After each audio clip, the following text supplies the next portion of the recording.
মুখ দিয়ে একটিও কথা না বলে হাসিয়ে গেছেন হাজার হাজার মানুষকে।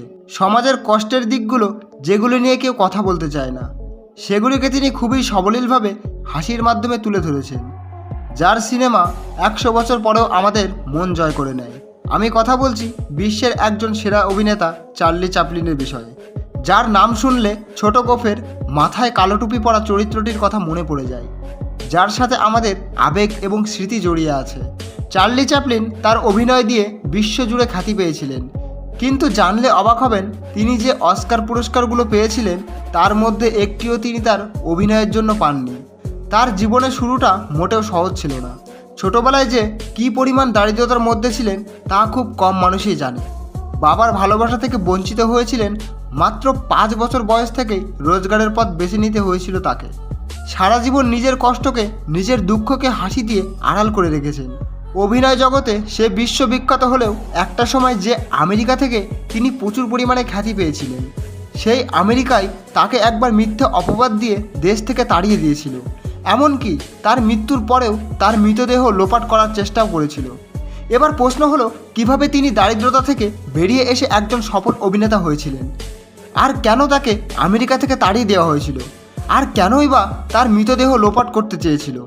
তো বন্ধুরা, আমি এসকে রয়েছি আপনাদের সাথে আজকের ভিডিওতে। বিশ্ববিখ্যাত অভিনেতা চার্লি চ্যাপলিনের বিষয়ে এমন কিছু তথ্য আপনাদেরকে জানাবো যেগুলো আপনি কোনোদিনও শোনেননি। তাই ভিডিওটি শেষ পর্যন্ত দেখতে থাকুন, আর চ্যানেলে নতুন হলে অবশ্যই সাবস্ক্রাইব করুন। 16 এপ্রিল 1889 সালে ইংল্যান্ডের লন্ডনে চার্লি চ্যাপলিনের জন্ম হয়। চার্লি চ্যাপলিন হিটলারের থেকে মাত্র 4 দিনের বড় ছিলেন। মানে চার্লি চ্যাপলিনের জন্মের পর হিটলারের জন্ম হয়। চার্লি চ্যাপলিনের বাবা চার্লস চ্যাপলিন এবং মা হেনা হিল দুজনেই রোজগারের জন্য স্টেজ পারফরমেন্স করতেন। তবে তাদের পরিবারে খুবই দারিদ্রতা ছিল। চার্লি চ্যাপলিনের একজন ভাইও ছিলেন, তার নাম ছিল সিডনি চ্যাপলিন। চার্লি চ্যাপলিনের জন্মানোর সময় থেকেই তার বাবা মায়ের মধ্যে সম্পর্ক খারাপ হয়ে যায়। তাদের মধ্যে নিয়মিত ঝগড়া হতো এবং চার্লির বাবা চার্লস চ্যাপলিন মদ খেয়ে তার মাকে মারধর করত। আর যখন চার্লির বয়স ছিল মাত্র 2 বছর, তখন 1891 সালে চার্লির বাবা তাদের সবাইকে বাড়ি থেকে বের করে দেয়। এই সময় চার্লি চ্যাপলিন তার মা এবং ভাই সিডনিকে পথে রাত কাটাতে হয়েছিল। তাদের কাছে থাকার জন্য ঘর ছিল না। নেশায় মত্ত থাকা চার্লির বাবা তাদের কোনো অর্থ দিয়েও সাহায্য করেনি। প্রচণ্ড অভাবে 2 সন্তানকে নিয়ে চার্লির মা হেনা হিল দিন কাটাতে থাকে। তিনি রোজগারের জন্য স্টেজে গান গাইতেন, কিন্তু দিন দিন তিনি ডিপ্রেশনের ভুগতে থাকেন। এই সময়টা ঠিকঠাকভাবে ঘর ভাড়া দিতে না পারার জন্য তাকে বহু ফ্ল্যাট বদল করতে হয়েছিল। চার্লির যখন 5 বছর বয়স, তখন তার মা হেনা হিল একদিন স্টেজে পারফর্ম করছিলেন, কিন্তু এই পারফর্ম করার সময় হঠাৎ করেই তিনি তার গলার আওয়াজ হারিয়ে ফেলে। ওই সময় অডিয়েন্সের মধ্যে বসেছিলেন চার্লি চ্যাপলিন। একদিকে গান বন্ধ হয়ে যাওয়ায় অডিয়েন্সরা খুবই ক্ষিপ্ত হয়ে যায় আর আজে বাজে মন্তব্য করতে থাকে, ঢিল ছুটতে থাকে। চার্লির এই বিষয়টি ভীষণ খারাপ লেগেছিল। তখন চার্লি নিজেই স্টেজে উঠে যায় আর গান গাইতে থাকে। মাত্র 5 বছরের একটি বাচ্চাকে এত সুন্দর গান গাইতে দেখে দর্শকরা হতবাক হয়ে যায়। আর সেদিন চার্লির গানের শেষে অডিয়েন্সরা দাঁড়িয়ে হাততালি দিতে থাকে। এটি ছিল চার্লির জীবনে প্রথম স্টেজ শো। দিন দিন চার্লি চ্যাপলিনের মা ডিপ্রেশনে ভুগতে থাকেন এবং একটা সময় তিনি মানসিক রোগীতে পরিণত হয়। সেই সময় তার মাকে আইসলামে পাঠিয়ে দেওয়া হয়। এই সময়টা ছিল চার্লির জীবনের সবথেকে খারাপ সময়। তারপর তার মায়ের রোজগার বন্ধ হয়ে যায়। কোর্ট থেকে তখন চার্লি এবং তার ভাই সিডনি চ্যাপলিনকে তার বাবার কাছে পাঠিয়ে দেওয়া হয়, কারণ তার বাবা মায়ের মধ্যে সম্পর্ক না থাকলেও তারা তখনও ডিভোর্স দেননি। চার্লির বয়স যখন 2 বছর ছিল, তখন তার বাবা তাদেরকে বাড়ি থেকে বের করে দিয়েছিল। তারপর সে আর কখনো তার বাবার সাথে দেখা করেনি। ফলে চার্লি জানতো না বাবার ভালোবাসা কী। চার্লি আর সিডনি মনে অনেক আশা নিয়ে তার বাবার কাছে থাকতে এসেছিল, কিন্তু ততদিনে তার বাবা দ্বিতীয় বিয়ে করেছিলেন আর তিনি সারাদিনে মদে মত্ত থাকতেন। অন্যদিকে চার্লির সৎমাও তাদের 2 ভাইয়ের দিকে বিশেষ খেয়াল রাখতো না। একটু একটু ভুলে তাদের কপালে জুটত বড় বড় শাস্তি। আর এইভাবেই বেশ কয়েক বছর চলতে থাকে।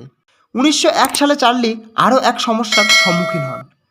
তার বাবা 1901 সালে মারা যায়, ফলে তাদের থাকার জায়গাটাও চলে যায়। এই সময় চার্লি ও তার ভাই সিডনি একটি অনাথ আশ্রমে থাকতে শুরু করেছিল। জীবনে চরম দারিদ্রতার শিকার হয়েছিলেন চার্লি চ্যাপলিন।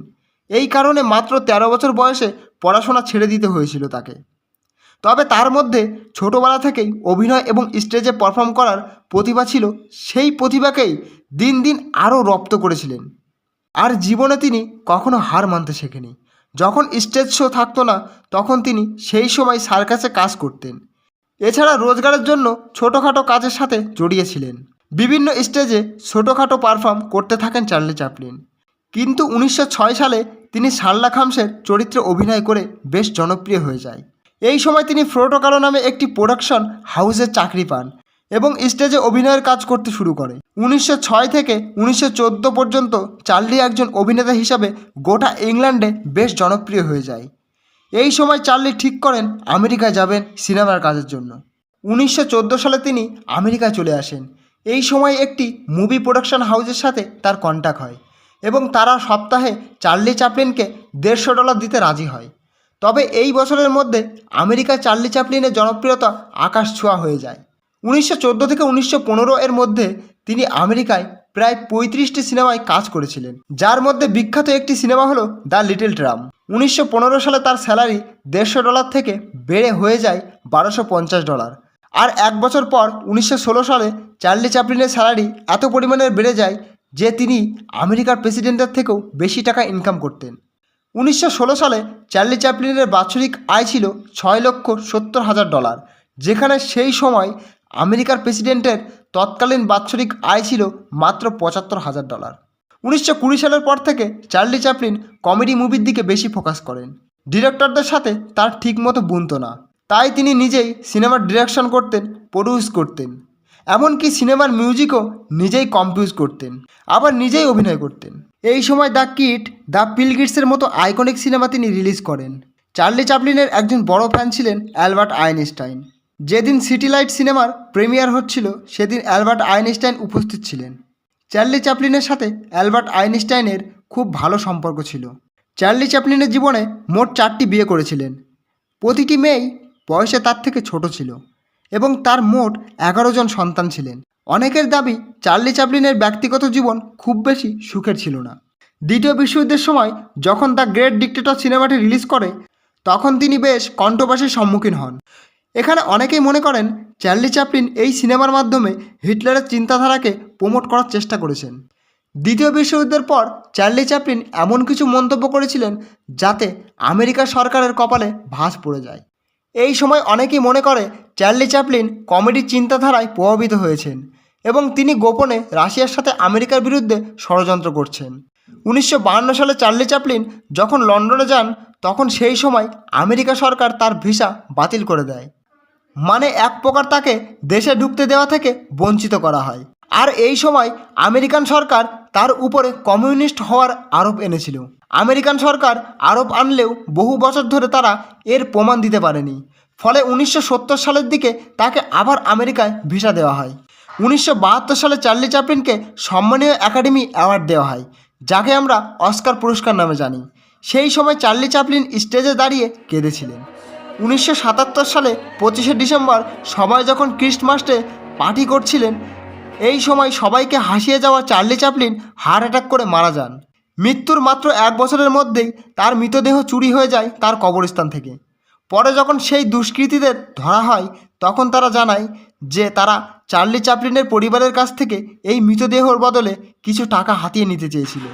চার্লিনের মৃতদেহ সেই একই কবরস্থানে রেখে দেওয়া হয় এবং তখন তার এই মৃতদেহটিকে কংক্রিটের আস্তরণ দিয়ে ঢেকে ফেলা হয়, যাতে এমন ঘটনা আর কখনো না হয়। তো বন্ধুরা, এই ছিল বিশ্ববিখ্যাত চার্লি চ্যাপলিনের ইতিহাস। আচ্ছা, আপনি কি এখনও সময় পেলে চার্লি চ্যাপলিনের সিনেমা দেখেন? আমাকে কমেন্ট বক্সে অবশ্যই জানান। ভিডিওটি ভালো লাগলে অবশ্যই একটি লাইক করে দিন আর বন্ধুদের সাথে শেয়ার করে দিন। আবার ফিরবো ইতিহাসের আশ্চর্য কিছু তথ্য নিয়ে।